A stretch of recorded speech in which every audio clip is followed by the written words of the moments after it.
I'm ostracized and traumatized by everything I'm not alright. I'm lost inside, and anything I say you better listen up closely. Mostly, I'm the one and only. Bring it home slowly. Hand your boy the trophy. Patience is holy moly. I got him hating on me like Michael.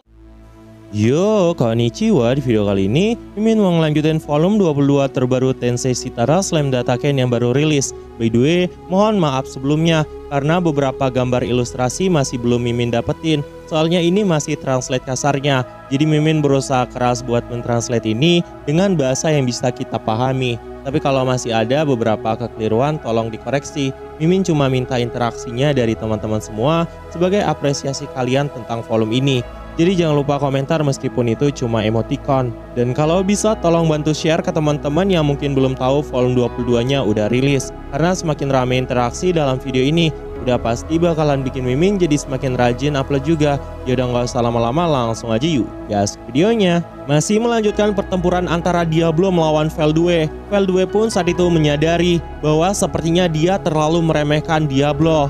Harusnya dia menyingkirkan Diablo sejak lama sebelum Diablo bertemu dengan Raja Iblis Rimuru, karena saat ini perkembangan Diablo benar-benar di luar akal sehat. Sedangkan Zalario yang melihat pertarungan itu pun juga merasakan hal yang sama. Dia tidak menyangka Diablo mampu mengimbangi Veldue dalam wujud true body-nya yang harusnya nggak mungkin terjadi. Begitu juga dengan Sylvia dan Elmesia yang merasa sangat terkejut bagaimana cara Rimuru mampu mengendalikan Diablo yang merupakan entitas yang sangat berbahaya, karena harusnya Diablo bukanlah sosok yang bisa dikendalikan oleh siapapun, tapi dia malah menuruti sosok Raja Iblis Rimuru. Tapi saat ini dengan tidak ada Rimuru di tempat ini, Diablo akan menjadi peranan yang sangat penting. Karena untungnya dia berada di pihak Rimuru. Sedangkan beberapa saat setelah kejadian itu, Laples pun juga sempat berbincang-bincang dengan istri dan anaknya itu. Dan ini menjadi pembicaraan yang setelah sekian lama, di mana Laples saat itu memuji kecantikan dari anaknya yang saat ini telah tumbuh menjadi lebih besar lagi. Di momen ini, Elmesia juga mengatakan, "Sejujurnya aku kagum ketika mendengar tentang kisahmu ayah. Apalagi di cerita mama kau itu keren sekali." Yang bikin Laples pun saat itu ngerasa senang dan bilang sama Elmesia, "Maksudmu ayah ini benar-benar keren kan?" Tapi Elmesia tiba-tiba mengatakan, "Tidak, kurasa aku salah. Kau itu nggak ada keren-kerennya. Topengmu itu sangat aneh." Yang bikin Laples pun saat itu menjadi sangat sedih. Begitulah awal kedekatan Laples dengan keluarganya yang telah lama terpisah. Di sisi lain, Yuki saat ini juga telah membantu pertempuran antara Millie melawan Chloe dan Veldora, dan telah menguasai kemampuan dari teleportasi hanya di beberapa titik aja. Namun, bagi Yuki semua ini udah cukup, karena mustahil bagi Yuki untuk bisa melakukan teleportasi ke semua tempat yang ada di sana. Zalario pun saat itu bertanya kepada yang lain apakah ada tugas yang harus dia lakukan. Tapi Sylvia dan beberapa orang yang ada di tempat itu pun mengatakan kepada Zalario untuk mengumpulkan energinya terlebih dulu dan memulihkan tenaganya yang saat ini benar-benar telah terkuras. Di momen ini Sylvia dan Elmesia pun mulai menyadari sesuatu. Jika seandainya Turnol dari Diablo saat itu mengamuk, dunia pasti akan langsung dilanda kiamat. Dan karena alasan seperti itu, mereka pun berharap kalau nggak lama lagi Rimuru bakalan sampai ke dunia ini. Di sisi lain, pertempuran antara Guy dan Felzard mulai mencapai fase yang sangat berbahaya, di mana Testarossa dan Moz yang melihat semua pertarungan itu pun benar-benar tidak bisa ikut campur. Melihat Testarossa yang mengkhawatirkan tentang penghalang ini, Ren pun dengan pede mengatakan kepada Testarossa, "Kami akan mengerahkan segenap kemampuan kami jika seandainya sesuatu terjadi dan mampu menembus penghalang ini. Bahkan aku akan memanggilmu kakak." Itu adalah pernyataan dari Ren. Baru beberapa saat Ren mengatakan hal itu, tiba-tiba getaran yang sangat hebat pun mulai menjalar melewati penghalang pelindung milik mereka, yang membuat mereka semua pun saat itu benar-benar sangat terkejut. Sejujurnya memang ini wajar-wajar aja. Jika melihat tingkat eksistensi poin dari Felzard yang memang terlalu tinggi, wajar saja jika mereka nggak mampu menahan kekuatan itu dengan penghalang, apalagi dengan eksistensi poin yang hanya sekecil ini. Karena sejatinya, skill Ultimate Leviathan dari Felzard juga merupakan kekuatan khusus untuk merendahkan kemampuan dari lawan-lawannya. Sedangkan di medan pertempuran, kita juga diperlihatkan Felzard yang melepaskan beberapa skill yang sangat kuat di tempat itu, yang membuat semua orang pun saat itu benar-benar sangat terkejut melihat apa yang saat ini sedang terjadi. Ren bahkan tidak punya pilihan lain selain memanggil Testarossa dengan ucapan kakak. Ya walau sebenarnya kalau dalam pengucapan Jepang tuh lebih sopan lagi kayak onesama. Harusnya kelompok Ren dan Mizari saat ini sedang terluka parah, tapi untungnya datanglah beberapa orang di tempat itu yang ternyata tidak lain adalah Gabir. Ini adalah sesuatu yang sangat mengejutkan karena harusnya Benimaru nggak mengirimkan Gabir ke tempat ini. Namun jika Gabir ada di sini, kemungkinan besar ini berkaitan sama dua perintah rahasia yang diberikan Benimaru kepada Gabir dan juga Gel. Diketahui saat ini Gabir memiliki skill Ultimate Mood Maker. Itu adalah kekuatan perubah takdir yang hanya bisa diaktifkan sekali untuk jangka waktu 1 hari. Dan begitulah cara Gabir mengubah takdir mereka. Sedangkan di sisi lain, ternyata Gabir nggak datang sendiri. Sesuai dugaan kita sebelumnya, Gel ternyata juga tiba di tempat ini. Sejujurnya, Benimaru sudah memerintahkan ini kepada mereka, tapi ini merupakan keputusan yang sangat sulit. Karena Benimaru menerima laporan dari sosok Soei bahwa Sokka dan yang lain saat ini sedang dalam bahaya, jadi dia nggak punya pilihan untuk mengirimkan mereka berdua.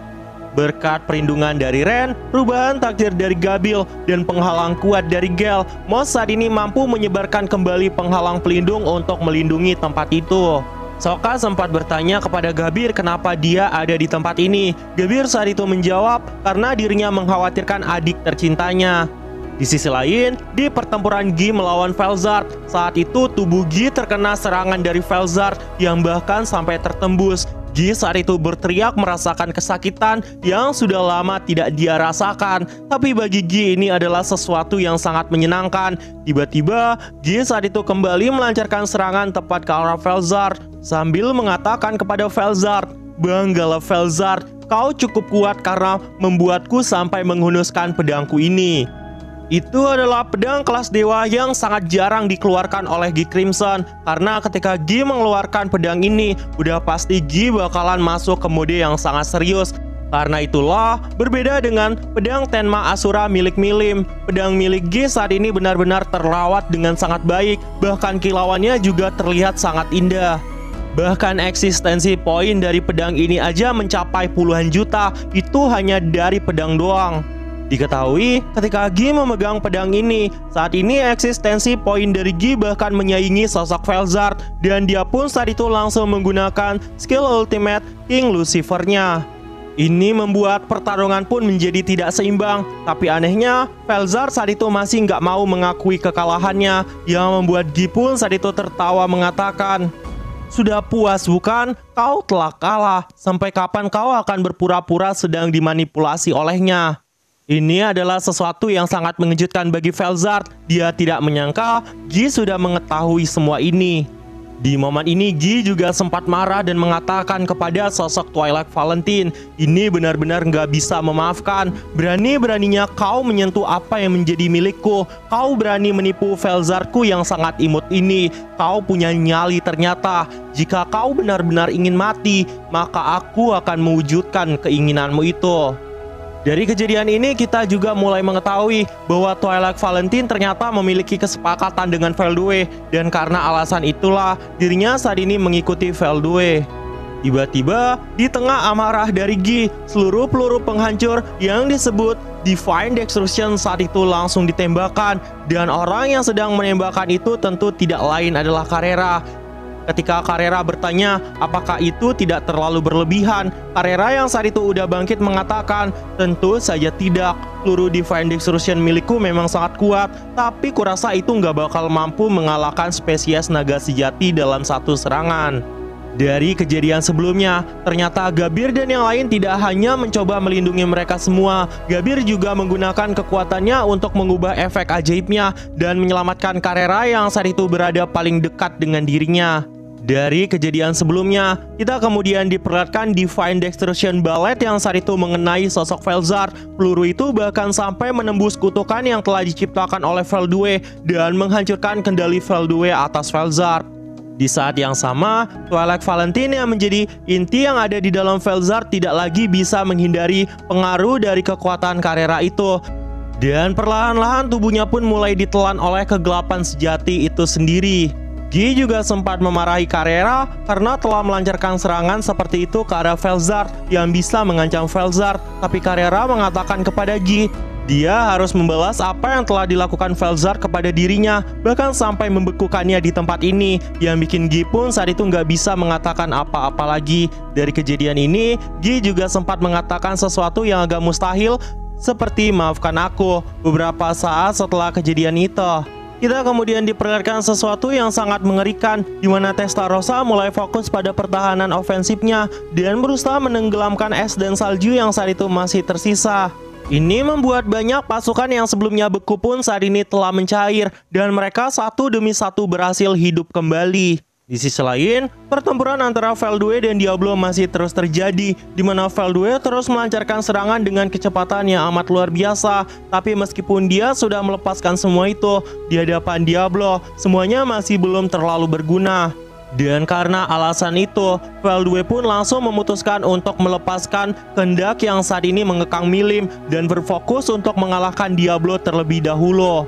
Tapi sebelum itu dirinya meminta sesuatu kepada Milim. Milim, hancurkan pohon suci. Dia juga menyerahkan beberapa jiwa ke dalam tubuh Milim itu untuk memberikannya perintah paksa.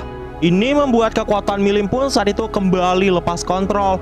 Dan bertepatan dengan saat itu, Veldue juga mencabut kendalinya atas Milim. Meskipun Veldue telah mencabut kendalinya, perintah terakhirnya tetap akan dilaksanakan oleh Milim. Dan jika Milim menghancurkan pohon suci, maka kiamat pasti akan terjadi.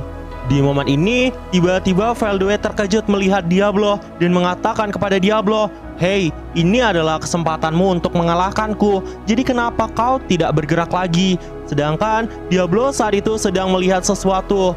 Di sisi lain, Yuki saat ini juga sudah berusaha keras membantu Veldora dan juga Chloe. Meskipun saat ini Yuki terus dimanfaatkan oleh Chloe untuk melancarkan beberapa kekuatan agar bisa menahan kemampuan dari Milim itu, tapi tetap aja sepertinya satu kemampuan yang dilepaskan oleh Milim saat ini akan menjadi bahaya terbesar.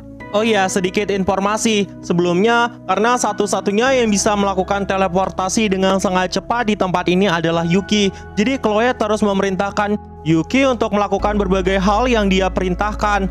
Namun ketika mereka melihat serangan terakhir yang saat itu dilepaskan oleh sosok Milim, mereka pun tidak bisa berbuat apa-apa dan tidak punya cara untuk menangkis serangan yang satu itu. Karena saat itu gelombang supernova terlihat sedang meluap-luap dalam jumlah yang sangat besar, dan itu benar-benar di luar ekspektasi Veldora, Chloe, dan juga sosok Yuki. Namun tiba-tiba sesuatu yang aneh terjadi di tempat itu. Ledakan supernova dari Milim yang saat itu terlancar ke arah pohon suci malah menghilang. Itu bukan karena dihilangkan oleh Milim, tapi satu sosok yang sangat kita tunggu-tunggu akhirnya muncul, di mana Rimuru menelan semua ledakan besar itu sebelum mengenai pohon suci. Chloe yang melihat kehadiran dari Rimuru itu pun merasa sangat senang dan langsung berlari ke arah sosok Rimuru sambil memeluknya. Episode kali ini pun juga ditutup sampai di sini. Nah, jadi itu aja, dan tunggu video-video gua selanjutnya, dan see you!